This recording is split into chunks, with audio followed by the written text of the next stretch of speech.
Morning, my brothers and sisters. Today is going to be about getting your ear pierced to Jesus.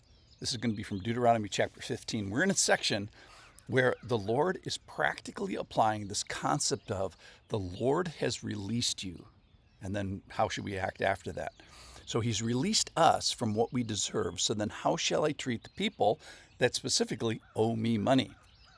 So because the Lord's release has been proclaimed, that's the motivation to take a financial hit sometimes and release another financially and be generous with other people. So you demonstrate that you get this spiritual concept, what he's done for you, releasing you spiritually, you demonstrate that physically and financially. So he says, open your hand, not just open your hand, is open wide your hand and your heart in the context of releasing others from the debt that they have to you. So the concept is going to be the same today as we consider those who give their future labor for financial consideration. So a person can sell his future labor for money. He can choose to sell himself, indenture himself to you.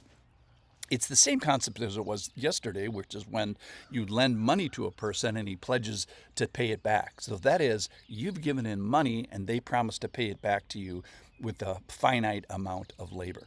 So this is from Deuteronomy chapter 15. I'm going to start in verse 12.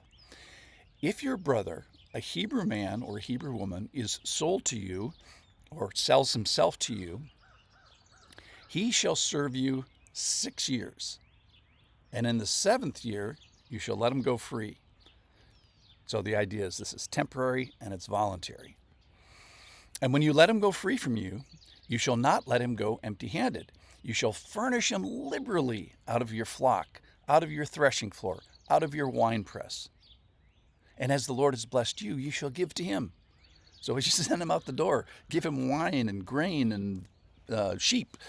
So you shall remember that you were a slave, and involuntarily, by the way, in the land of Egypt, and the Lord your God redeemed you. Therefore, I command you this today. So we find out about this finite working relationship that is not to be abused by the employer. So similarly, remember that the Lord's release has been proclaimed. That's the umbrella we're operating in here.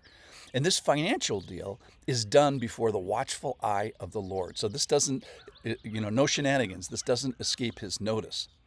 So give to the indentured servant liberally wine, oil, flock as an obligation, or as his obligation ceases. And remember, you guys were slaves in Egypt, involuntarily slaves in Egypt. And remember, you didn't like it, so do right by these guys as they leave your workforce. So this relationship is supposed to be just and generous and temporary. But if you've treated him well, he can choose to make this temporary relationship permanent. So here's verse 16. But if he, the one that temporarily sold himself to you, says to you, I will not go out from you because he loves you and your household, since he is well off with you, then you shall take an awl and put it through his ear into the door, and he shall be your slave. The Hebrew word there is ibed. Ived is how you say it. Servant. He shall be your servant forever. So that can mean a variety. Just let me pause for a second. This can be a variety of economic and social relationships. So the Hebrew term ived can mean a whole bunch of different things. So it's very carefully explained here what it means. So he shall be your servant, your bondservant forever. And to your female servant you shall do the same. It shall not seem hard to you when you let them go free from you, for at half the cost of hiring a worker he has served you 6 years. So the Lord your God will bless you in all that you do. So he's saying here is after 6 years, it's been a good deal for you. It's been a good deal for him. He wants to stay. So he can say, I don't want to go out from you. I love you and your household. This is the place that I choose to work. It's a benefit to me, and I'm well off. So we've had a multiple year trial run, probably 6 years, and I want it to continue. So it's been a pleasant experience that's resulted in love. I love it here. I love you and your household and the work and I am well off. I want to work for you permanently. So you can make this person a bondservant. He can make himself. That's really what I'm saying. So this is an ongoing, permanent, voluntarily entered, mutually agreed upon, mutually beneficial employer-employee, master-servant relationship. Now, the Bible was written in a time of slavery, for virtually all recorded times have been eras of slavery, including this one. But this is not that concept. So this is more the concept that he's going to take into the New Testament of bondservant, which is the Greek word for this. So Ephesians 6:6 explains this. So Ephesians 6:6 calls us to this voluntary relationship of the heart, as pictured in this voluntary relationship of the hand of work, and also this earlobe situation that's described in Deuteronomy chapter 15.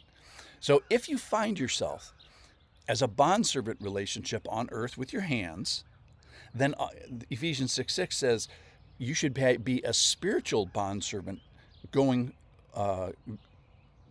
forward. So be a bondservant to Christ. Attach your heart, your ear, and attitude to the actions of Christ. Do your actions as a person here on the earth as to the Lord. And then there's more. 1 Corinthians 7:22 says, if you are a free person when you are called by Christ, become a spiritual bondservant of Christ. So the New Testament essentially calls you to this relationship that we're talking about in Deuteronomy chapter 15. Do you get that? Christians are called to be bondservants of Christ. We're supposed to be putting our ear to the doorpost of Jesus.